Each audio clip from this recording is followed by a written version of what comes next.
Günaydınlar efendim, hoş geldiniz, sefalar getirdiniz. Şimdi dün bir olay oldu biliyorsunuz. Bir milletvekiliyle ilgili Tekirdağ'da bir alkol masasında sabaha karşı sözde 3 kişi doğum günü kutluyor. Nasıl doğum günüyse o kutladıkları her yerde olur. Ama böyle bir garip bir şey. Benim sevdiğim kadının arkadaşına bir gece bir kere birlikte olalım da gideyim onu bekliyorum dedin diye. İşte ev sahibi erkek veya işte sevdiği kadına gösteriş yapmak isteyen erkek evin horozu aynı şekilde eve gelen misafir horoza böyle bir saldırıyor. Adam da milletvekili çıkıyor. Siz milletvekilleri ne sandınız da şaşırıyorsunuz Allah aşkına. Kapına adam alsam bekçi diye üniversite mezuniyeti istiyorsun. Milletvekili dediğin ilkokul mezunu anca, tamam mı? İstediğin baraj o. Bu adamlar beni niye temsil etsin? Milletvekilini halk seçemiyor. Partiler bir şekilde kendilerine kim yakınsa, ne yakınsa ve daha da önemlisi niye yakınsa, neden nemalanıyorlarsa onu seçiyor. Tamam mı? Bizim normalde işe alıp da kapıya bağlamayacağımız adamlar vekilim diye bizi temsil ediyor. Öğretmenin, doktorun maaşından 5 kat para alıp oturuyor. 4 sene çalışıyor, emekli maaşı bağlanıyor. O da yetmiyor, ölüyor, gidiyor. Anasına, danasına, kızına, ebesine bakıyoruz. Niye? Milletvekili gönüllü bir iş olmalı. İkincisi, milletvekili dediğin adamın da benim biraz saygı duyacağım kalitede, eğitimde, görgüde, bilgide olması gerekiyor. Vekilim yani. Ulan ben bunlara niye? Bak şimdi adam ezik büzük dayağı orada yiyor kadına bir kere, ki en kaba tabiriyle söylemiş.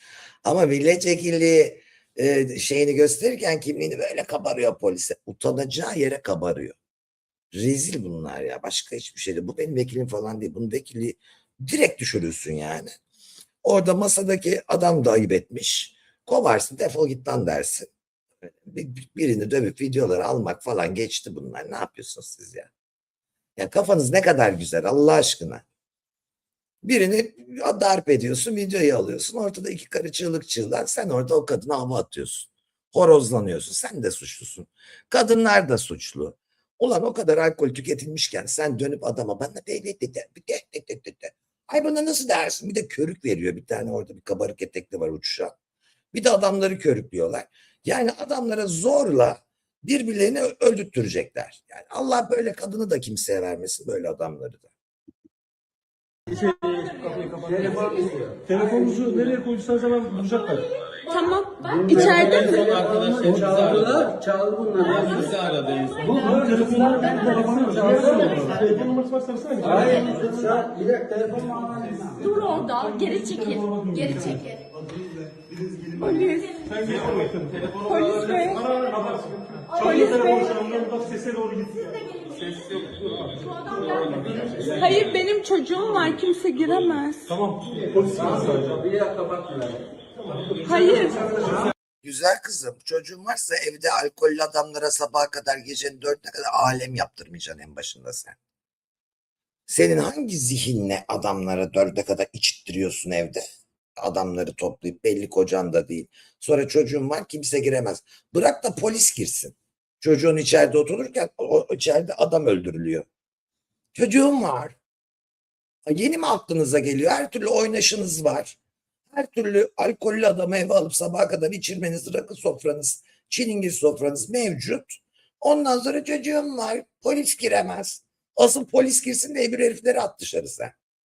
Zaten ortalığı kızıştırıyor başrollerde. Öbürkü de böyle milletvekiline böyle vurabalıya, özür dile, çek videoya erkeklik gösteriyor. Anladın mı? Benim sevdiğim kadının arkadaşına nasıl böyle dersin falan. Ey Allah'ım yarabbim. Lütfen kapatıyorum.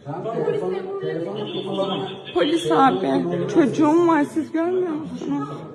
Balkona bak. Yok ben de girmeyeyim. Şimdi doğru olmaz arkadaşlar burada. Girebilirsin ya. Arıyor musun ya şu an? Arıyorum. Ama telefon sesi. Polis abi. İkinciyi vurdu gördün mü? Sakın içeri sokma. Beni seviyorsan abi. Bir saniye lütfen. Benim girmemde sakınca var mı? Polise beni seviyorsan dedi. Bak diğer horoz da burada. Burada kimse haklı değil. Başta da kadın. Arkadaşlar ev sahibi izin veriyor. Girebilirsin. Ben ev Okey sahibiyim. diyorsanız biz bir sorun yok. Git al. Gösterelim. Hayır. Baran senin Sen uzaklaşır mısın? Uzaklaşırsın lütfen. Sen bu tarafa Bir şey söyleyeceğim polis abi. Lütfen Vurdu yaklaşmayın. mu vurmadı mı? Hanımefendi yaklaşmayın. Biz işimizi yapacağız. Siz birazcık şey yapın. Az sus. 24 merkez 48 20. Hasan Ali Yücel Parkı'ndaki kırmızı araç. Çekmiyorum. Bir şey çekmiyorum. Vurdun farkında mısın? Sen çek, kendini de iyice rezil et. Yani marifetmiş gibi her şeyi çektin. Senin ne kadar katalizör olduğun, ne kadar vıdı vıdıcı olduğun. Aklı olan adam seni koruyacağını da senden kaçar. O çocuğun babası kim? O evde mi o çocuğun babası? Değil muhtemelen. Ben o çocuğun babası olsam o çocuğu senin elinden alırım. Benim çocuğum içeride uyurken elin adamlarına sabahlara kadar rakı içirmek neymiş bir gösteririm sana her şeyden önce. Sonra da orada kavga eden adamların arasında kelebek gibi sekip video çekip milleti kışkırtıp nasıl yapar bu adamı da nasıl yapar diye gaz vereceğini ararsın polis. Niye vurdun ki bana? Allah aşkına. Ben sana ne yaptım da vuruyorsun 2 tane? 2 tane indirdin bana yerle bir ettin beni.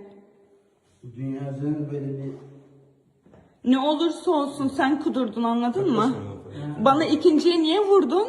Bunun hesabını senle ben kanun önünde ödeşeceğim. Niye? Şu anda vurdun şimdi. İkili münakaşaya girmeyin lütfen. Şimdi vurdu sizin gözünüzün önünde. Çocuk Burada da polis 2 tane husumetli insanı kendi gözlerinin önünde birine vurduracak kadar ayıramıyorsa şu 5 polise de bir sorarım. Aslan gibi adamlarsınız. Yani burada bir husumet var. Nasıl adam sizin yanınızda kadına 2 tane çakıyor? Derim yani. Burada da polise de sorarım. Hanımefendi sen çekil diyeceğine adamı bir çek tut belli kafalar yerinde değil yani.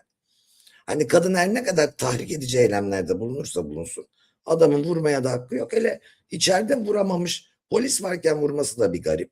Yani hüllüm acayip bir olay. var içeride Baran. Senin aynı yaşta çocuğun var. Saklaşın dışarıda onlar. Gir kendin bak benim ev. Bulabiliriz mi? Tamam. Bu mu? Bu mu? Bulduk bir arkadaş Sayın Vekilim. Teslim etti herhalde memur bey sizi. oldu mu? Oldu mu? Orospu çocuğu. İçeride çocuk var çocuk. Tamam siz içeri geçin. Siz içeri geçin. İçeri geç. İçeri geç. İçeri geç. Bakan mı sözler? Tamam. Tamam. Git çocuğunun başında dur 2 dakika millete gazı vereceğine be kadın.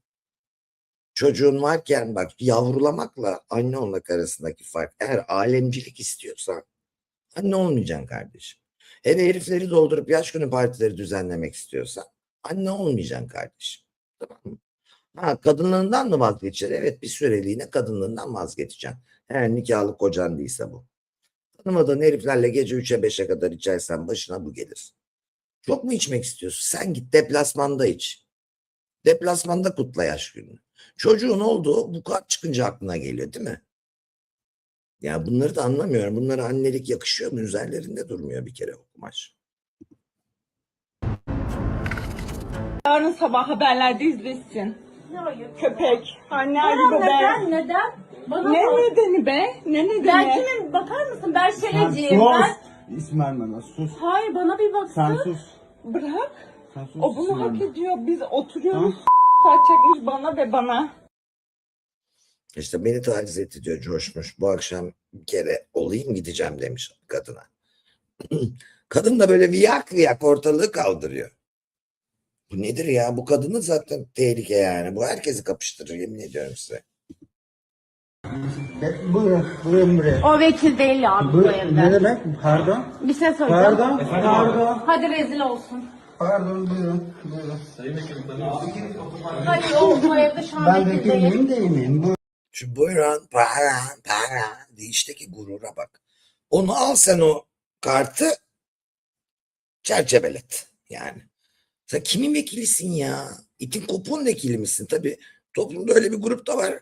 Onlar mı seni vekil ilan etti? Mecliste temsil ediliyorlar mı bunlar? Sen bu halka kendi vekilini kendin seçtirmezsen it kopuk vekil diye kapına dayanır gelir böyle işte. Sen bekçine üniversitede mezuniyeti sorup öğretmenlerine atama yapamayıp doktorlarını aç bırakırken 5 para etmez heriflere 500 bin lira maaş verirsen böyle tepene ederler işte. Bir de öyle nasıl milletvekilleri 4 sene çalışmazlar, seçildikleri bölgeye gitmezler. Seçildikleri bölgenin sorunlarını taşımak ya sözde görevleri meclise. Yok Ankara, İstanbul, yansın geceler, pelin su eceler. Ondan sonra vekillikleri biter. Benim vergimden, geçen gün arkadaşımla borç aldım verdim millet hesabını soruyor ya. Bak bizim 3 kuruşluk otomatik kesilen vergilerimizden de otururlar çatır çatır para yerler arkadaşlar. Ya bu ne ya? Bak gururla sunuyor bir de. Tamam, sıkıntı Ayağımın yok. altına bakar mısınız? İsterseniz hava alalım. Evet alsın bence. Gelin ama kapat. Beraber alalım. Biz çıkıyoruz abi şimdi. Bir enayi de bu iş komplo duruyor diye haber yapmış. Güzel arkadaşım neyi komplo duruyor? Sarhoşu da belli, ayyaşı da belli, ne tür tavrı olan da belli. Neyin komplosu? Adamı gece alıp o kadar içip karıların yanına zorla mı koydular yani? Bu ortamlar olur, hepimiz katılıyoruz. Hepimiz alkollü, gece arkadaşın, eşin, dostun evinde. Böyle geyikler dönüyor mu yani? İnsanlar çocuğu olduğunu böyle mi hatırlıyor? Bu kadının yanından bir kere uzaklaş. Çocuğun babası orada değil belli ki. Hiçbir baba böyle bir şeye izin vermez. Baba çocuğu yapmış sonra anlamış kadının ne olduğunu. Oradan kaçarcasına uzaklaşmış yani. Katalizör ya. Herkes suçlu. Sinde bir kadın, mağaza önünde asılı Türk bayrağını çakmakla ateşe verdi. Gece saatlerinde meydana gelen olay, güvenlik kameralarına yansıdı. Görüntülerin incelenmesi sonucu şüphelinin 31 yaşındaki AA olduğu belirlendi.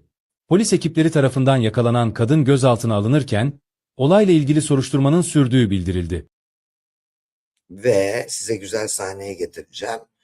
Yani şu kadınla bir röportaj yapmak isterdim. Ne dürttü seni bayrakta da yaktın ulan. Defol git ama bayrağı yaktın, bayrağın sapını da al eline öyle git yani. Defol git abi, bayrağını yaktın, memlekette senin ne işin var lan? Ne işin var? Sonra bana diyorlar ki agresif haber sunuyorsun. Ya bugün nasıl yükseldim anlatamam bu geri zekalılara ya. Milletvekili olmasa daha da yükseldim. Millet biziz ya, hani vekilimiz o ya. Sinirlendim yani. Bir tane temiz süt emmiş bulamıyor musunuz ya? Arkadaş aynen vatandaşlıktan çıkaracaksın. O bayrağın sopasıyla bunu dışarı atacaksın.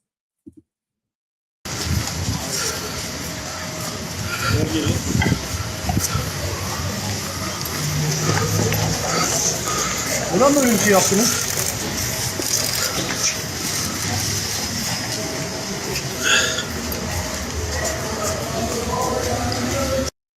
Cevap versene hadsiz vatan haini.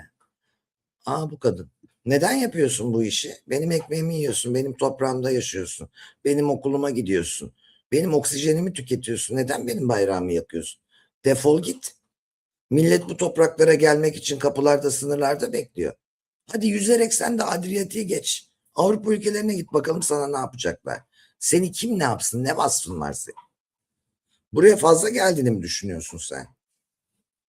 Yani senin gibilerden kurtulmak için can atıyoruz. Yeter ki nüfusumuz azalsın. Bu ülkeyi sevenler kalsın. Bak eğitim de bir dereceye kadar önemli. Her şeyden önemlisi vatanseverlik, vicdan. Din, dil, ırk çok önemli değil. Ne mutlu Türk'üm diyene lafının altını bir okuyacaksın. Türk oğlu Türk, Türk'üm demiyor bazen. Kaçıp gidiyor memleketten.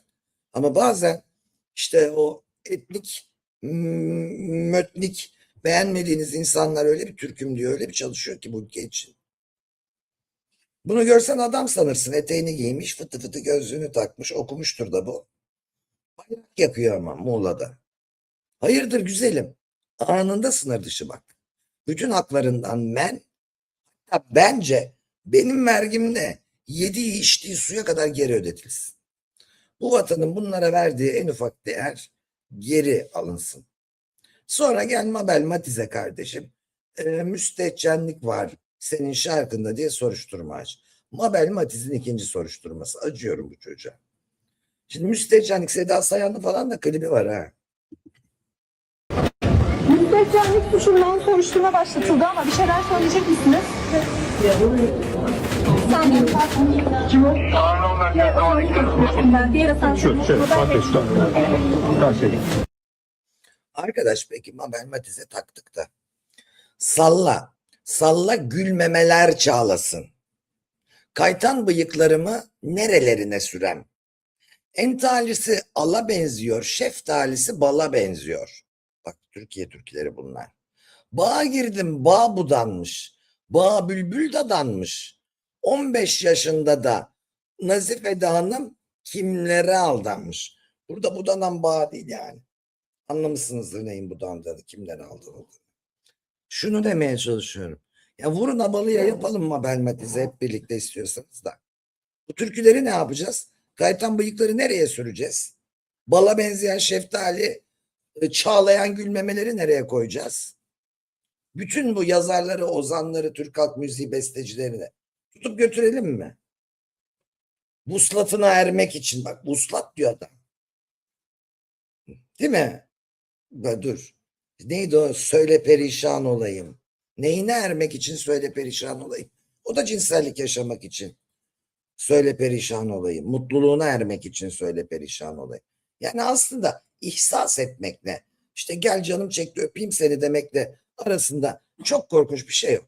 Çok namusunuzu korumak istiyorsanız kurbağalardan öğreneceğiniz çok şey var arkadaşlar. Ne mi? Dişi kurbağalar hepimizi erkeklerden korunma konusunda sollamış durumda. Buyurun. Yapılan istatistiklerde bakın efendim.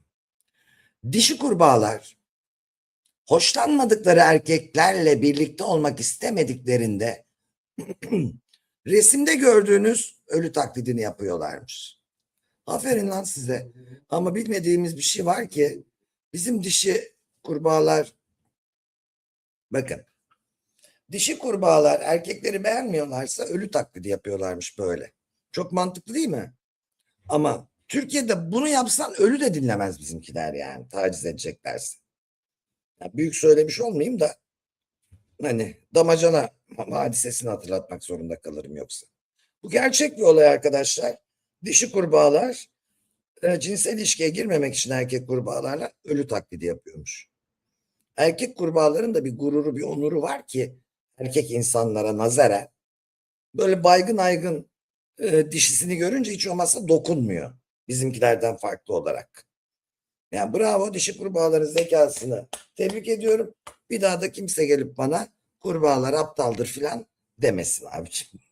Şuradaki dişi kurbağa az önce milletvekilinin evindeki ölü taklidi yapsa ortalık daha az karışacaktı yani. Şimdi bu kişisel gelişim işleri öyle bir saçmaladı ki en son rahim tütsülemede kalmıştık. Hani bizim bildiğimiz tütsülü yiyecekler vardır. Oraya tütsülünce ne oluyor ben anlamamıştım zaten. Hani inşallah ben de kör taklidi edeceğim. Cansucuğum erkekleri görünce kör taklidi yapman çok doğru. Bir tane yakışıklı erkek olmadığı gibi zaten yani hani sokakta yürürken kör taklidi yapman lazım şu Türkiye'de. Bir de kadınlarımızı beğenmiyorlar. Yani ona şişman, ona zayıf, buna kısa, buna uzun deyip geziyorlar. Hepsi piknik tüpü. Ama normal tüp bile değil. Piknik tüpü formatında. Kollar uzun, bacaklar kısa. Göbek dışarıda. Bir göbek kadar da popolular. Her yerlerinde kıl var, kafaları hariç. Saçları yok ama kılları çok. Ya bu kadar çirkin bir erkek ırkı ben dünyada görmedim. Ciddi söylüyorum. Nasıl kadınlarımız güzel, erkeklerimizden farklı olarak anlamıyorum.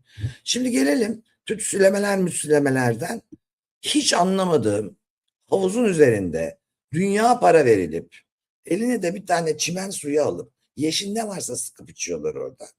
Sonra başka şeyler de içiyorlar. Sağlık mağlık geçmiş gitmiş.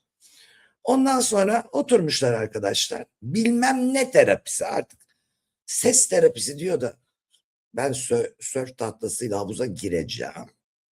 Ondan sonracığıma üstümde bir sesler olacak. Ben buna terapi olur.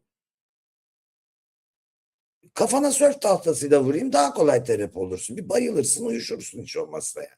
Şu terapiye bir bakın ya. deneyimliyorum. Güne kızlarla biraz sohbet edip tazelenmek için green shotlarımızı yudumlayarak başladık. Ardından ses terapisi için havuzdaki yataklarımıza geçtik. Suyun üzerinde süzülürken seslerin ve titreşimlerin eşliğinde öyle bir rahatlama hissettim ki gerçekten zihnim boşaldı. Kendimi kuş gibi hafif hissettim. Sonrasında bizim için hazırlanan birbirinden güzel atıştırmalıkların tadına baktık. Ardından ormanın ortasında doğayla iç içe bir yoga ve meditasyon deneyimi yaşadık. Günün sonunda da tatlı hediyelerimizi alıp eve doğru yola çıktık. Benim için gerçekten ruhumu tazeleyen, uzun süre unutamayacağım bir gün oldu. Siz de böyle özel deneyimleri harika bir ekiple yaşamak isterseniz Lovely Circle'a mutlaka göz atın. Evet abicim, böyle harika deneyimleri yaşamak istemezsek de oraya bir göz atalım. Çünkü ben buraya 10.000 lira para harcayacağım. Gideceğim, beni şişme deniz yatağına yatıracaklar. Tepemde de tamam, o Tibet çanakları bir ses çıkarıyor da her bilmeyenin elinde değil kardeş. Onların bir eriştiği frekans var. O Tibet çanakları öyle internetten ısmarlanıp beyninde öttürülecek şeyler de değil ayrıca yani. Burada Tibet çanaklarını doğru kullanmak ve ne bileyim şifa için yapmak gerekiyor. Her şeyin bir uzmanı var. Biri orada Tibet çanağı çalıyor. Öbürü Tibet gonguna vuruyor. Öbürü plastik şezlongun üzerinde ses terapisi. Hayatımda ilk defa suyun üstünde ses terapisi deneyimliyorum. Bak. Ha oraya yatmışsın, ha yatmamışsın havuzdaki şeye. Birbirinden güzel atıştırmalıkların tadına Keyifle işte Tibet'i karıştırıp ortaya karışık bir şey. Yani artık şu kişisel gelişim, terapi, meditasyonun ne kadar zorunu, karışığını, nereden para kazanacaklarını şaşırmış durumdalar. Abi nefes işi basittir, tamam mı bak. Gerçekten anda kalmak, farkındalık önemlidir çünkü şu anı yaşarsın. Geçmiş için endişelenmez, gelecek için kaygılanmaz. Sıkıştığın zaman 4 saniyedir nefes almak burundan. 4 saniye içinde tutarsın. Tam 2 katı ya da ikisinin toplamı olan 8 saniye kadar da ağzından verirsin. Yap bunu 7-8 kere, otur aşağıya. Bu kadar böyle falan. Meditasyon her yerde, her müzikte yapılır, sana iyi gelen. Aç frekans müziklerini dinle, böyle anda kal. 5 tane eşyaya dokun. 5 tane rengi fark et. 2 tane kokuyu fark et. Bir şey de tat. Ondan sonra da ayaklarını yere bas kardeşim. Bu işleri bu kadar komplike yapıp sizi yolmalarına izin vermeyin. Siz kalkın arkadaşlar. Evet, geçen senenin fiyatlarıyla benim mutluluk kampına gelin. Türk kahvesi eşliğinde yapıyoruz. Sağlığa zararlı mı değil mi bilmem ama ruha çok iyi geliyor. Biz de nefes egzersizi yapıyoruz. 1 saat sabah 11'de. Yeter arkadaş, adam olana çok bile ya. O sıcağın altında 1 saat alın nefes. O da öğrenin diye yani. Sonra da Türk kahvemiz, çayımız, sabah alaçatı serpme kahvaltımız, akşam yemeğimiz, lay lay lomuz. Denizimiz geçen senenin fiyatlarıyla 3 odamız kaldı. Ben 7-24 oradayım. Gayet güzel geyiğimizi, goygoyumuzu yapıyoruz. Oradan yayınımı da yapıyorum. 24-27 Ağustos. 3 odamız var, acele edin. 24-27 Ağustos. Fiyatlar da çok iyi. Otel de çok iyi. Zaten bize ait havuz başındaki bütün odaları kapadım. Bekliyorum gelirseniz. Bana buradaki telefon numarasından veya Instagram DM'den ulaşabilirsiniz. Yüksek takipçili olan benim hesabım. Bir de küçük var, o yedek. Şimdi böyle goygoylara getirmeyeceğim sizi. Kafanızda çanak çalmayacağım yani. Diye. Ama birebir oturup sohbet edeceğiz. Hepinizi ayıracak. Tek başına saatlerim olacak. Olcay Hoca da bizimle olacak. Olcay Oflas. O da astrolojide bir numaradır. Şimdi bunun haricinde bir de Ayon'umuz var.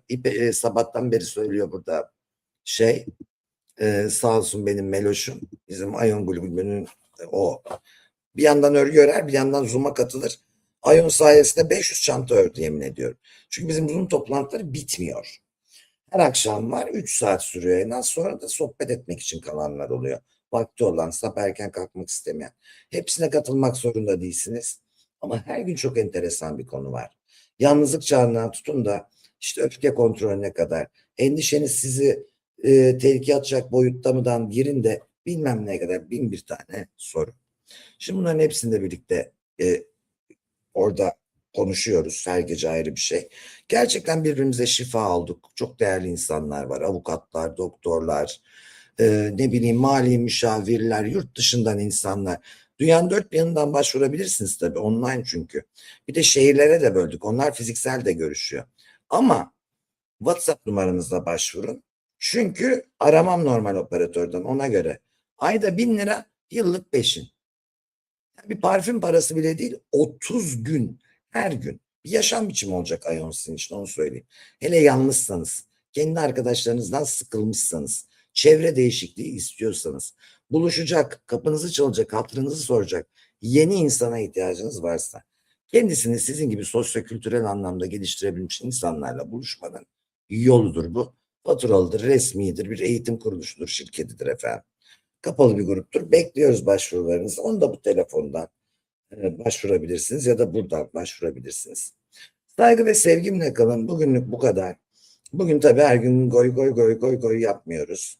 Ama yapacağımız günlerde olur. Belki akşam yükselir, eğlenceli bir şey yaparım. Ama mesela Ayon'da olsanız bu akşam beni böyle göreceksiniz. Karşılıklı sohbet edip şakalaşacak. Hem de siz de konuşacaksınız. Konuları da gündüzden belirliyoruz. Kendinize iyi bakın. Sevgi ve saygımla kalın. Neye maruz kaldığınızı seçeceğiniz, milletvekillerimizi seçebileceğimiz, bayrak yakanlarımızın sopasını alıp yurt dışına gideceği günlere erişmek dileğiyle. Hoşça kalın efendim. Hoşça kalın.